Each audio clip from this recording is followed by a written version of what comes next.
اللہ پاک نے خانوادہ نبوت کی، اہل بیت اطہار کی آزمائش کی۔ ہوا یوں کہ حسن اور حسین رضی اللہ تعالی عنہما جو جنت کے جوانوں کے سردار ہیں، رسول اللہ کے نواسے ہیں، سیدہ فاطمہ الزہرا رضی اللہ تعالی عنہا کے لخت جگر ہیں، سیدنا علی شیر خدا کے نور نظر ہیں، وہ بیمار ہو جاتے ہیں۔ تو حضرت علی شیر خدا اور حضرت سیدہ فاطمہ الزہرا رضی اللہ تعالی عنہا نے منت مانی 3 روزے رکھنے کی کہ ہم 3 منت کے روزے رکھیں گے، اللہ ہمارے بیٹوں کو شفا عطا فرمائے۔ اور جب منت مانی کہ ہم یہ روزے رکھیں گے اللہ شفا عطا فرمائے، تو ان کی جو کنیز تھی گھریلو خادمہ فضہ، انہوں نے بھی 7 روزے رکھے۔ چنانچہ اس منت کے نتیجے میں اللہ پاک نے شہزادوں کو شفا عطا فرمائی۔ اور جب نظر یعنی منت پوری کرنے کا وقت آیا تو انہوں نے روزہ رکھا، تو افطاری کے لیے شام کے وقت پکانے کے لیے گھر میں کچھ نہیں تھا، گھر میں کوئی چیز نہ تھی۔ چنانچہ حضرت علی شیر خدا کرم اللہ وجہ کریم شمعون یہودی کے پاس گئے اور 3 سا جو بطور قرض اس سے لیے۔ صبح کے سب نے روزہ رکھا اور 1 سا سیدہ فاطمہ الزہرا رضی اللہ تعالیٰ نے جو پیسے اور اس کی 5 روٹیاں بنائیں۔ شام کی نماز کے بعد حضرت علی گھر تشریف لائے اور سارا خاندان، پوری فیملی افطاری کے بعد کھانا کھانے کے لیے بیٹھے ہیں، تو دروازے پر ناک ہوتی ہے۔ تو فضہ نے جا کر پوچھا کہ کون؟ تو آگے سے جواب آیا کہ مسکین ہوں، کئی دنوں سے بھوکا ہوں اور کھانے کی شدید بھوک لگی ہے، اس وجہ سے کر کے میں اہل بیت نبوت کے دروازے پر آیا ہوں کہ میری کچھ مدد کی جائے۔ سیدنا علی شیر خدا کرم اللہ وجہ کریم اور سیدہ فاطمہ الزہرا رضی اللہ تعالی عنہا نے فضہ کو کہا، فضہ یہ ساری روٹیاں اٹھاؤ، کھانا اٹھاؤ اور اس مسکین کو دے دو۔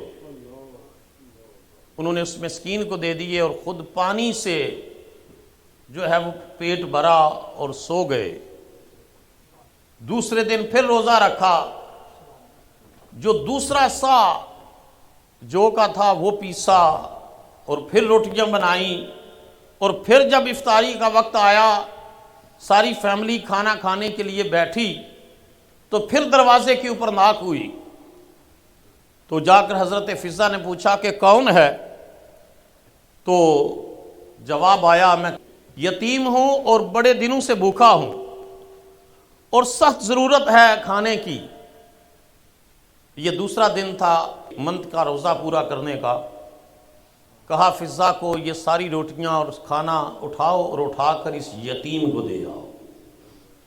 خود پھر پانی سے پیٹ بھرا اور سو گئے۔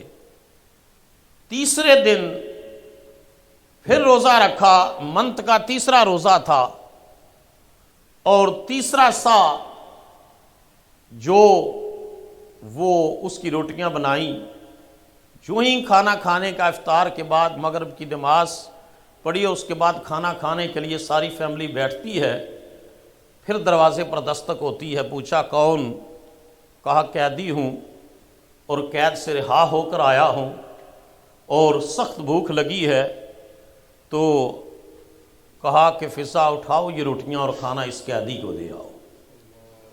تیسرے دن بھی پانی سے پیٹ بھرا۔ اب 3 دن لگاتار روزے رکھے تھے، جسم کمزور پڑ گئے بھوک کی شدت کی وجہ سے کر کے، لیکن تینوں سیدہ فاطمہ الزہرا رضی اللہ تعالی عنہا، سیدنا علی شیر خدا کرم اللہ وجہ کریم شہزادے حسن اور حسین کو لے کر کے رسول اللہ کی بارگاہ میں جاتے ہیں اور جا کر عرض کرتے ہیں کہ ہم نے منت مانی تھی اور منت پوری کی، 3 روزے کہا تھا رکھیں گے، اللہ نے شہزادوں کو صحت عطا فرمائی، اور منت پوری کی ہے، لیکن ہمارے ساتھ یہ واقعہ رونما ہوا ہے کہ 3 دن ہی کھانا کھانے کے وقت جو ہے جو ہی کھانا سامنے رکھتے تو باہر سے دستک ہوتی، ایک دن مسکین آیا، دوسرے دن یتیم آیا، تیسرے دن قیدی آیا، تو ہم نے اللہ کی رضا کے لیے وہ کھانا اس کو دے دیا، اور خود ہماری یہ حالت ہو گئی ہے۔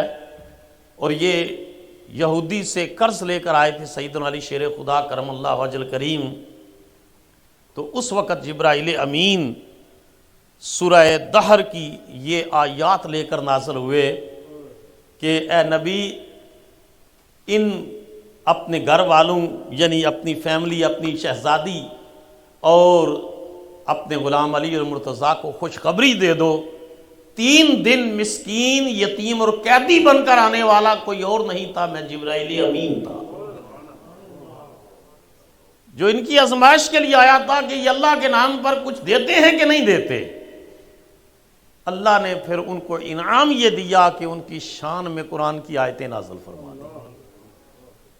1500 سال سے قاری قرآن، حافظ قرآن مصلی رسول پر سورہ دہر کی یہ آیتیں پڑھ رہا ہے، اور قیامت تک قرآن کی تلاوت ہوتی رہے گی، اور اہل بیت نبوت کی اس اثار اور قربانی کا ذکر ہوتا رہے گا۔ اب دیکھیے قرآن مجید میں فرمایا وَيُطْعِمُونَ الطَّعَامَ عَلَىٰ حُبِّهِ، وہ کھانا کھلاتے ہیں اللہ کی محبت میں۔ بولو کس کی محبت میں؟ اللہ کی محبت میں۔ کس کو؟ مسکینا و یتیما و اسیرا، مسکین کو، یتیم کو اور قیدی کو۔ آگے قرآن مجید انسانی سوچ کی اصلاح کر رہا ہے، اور اس کے اندر جو خود نمائی کا جذبہ ہے اس کی نفی کر رہا ہے۔ فرمایا انما نطعمکم لوجہ اللہ، اور کہتے ہیں کہ ہم تمہیں کھانا کھلاتے ہیں صرف اللہ کی رضا کے لیے۔ بولو کس کی رضا کے لیے؟ اللہ کی رضا کے لیے۔ اچھا، ہم تم سے کسی اور صلے کی توقع نہیں کرتے، ڈیمانڈ نہیں کرتے۔ لا نرید منکم جزاء ولا شکورا، ہم یہ نہیں کہتے کہ اس کھانے کے بدلے میں ہمیں تم سے کوئی فائدہ حاصل ہوگا، حتیٰ کہ ہم تمہارا تھینک یو بھی نہیں سننا چاہتے، شکریہ بھی نہیں چاہتے، ہم صرف رب کی رضا چاہتے ہیں۔ آپ اندازہ کر لیجئے کتنی بڑے لیول کے اوپر اللہ پاک نے یہ بات فرمائی کہ وہ کہتے ہیں کہ ہم تم سے شکریہ کے بھی جو ہے وہ طلبگار نہیں ہیں، تھینک یو کے بھی طلبگار نہیں ہیں، ہم صرف اللہ کی رضا کے لیے کھانا کھلاتے ہیں۔ انا نخاف من ربنا، ہم اپنے رب سے ڈرتے ہیں، یومن، اس دن سے، عبوسن قمطریرا، جس دن کی جو بڑا ترش ہوگا، بڑا سخت ہوگا وہ دن، جس دن تھر تھر ہر شخص کانپ رہا ہوگا، ہم اس دن سے ڈرتے ہیں، اور یہ مسکین کو، یتیم کو، قیدی کو کھانا کھلاتے ہیں صرف رب کی رضا کے لیے کھلاتے ہیں۔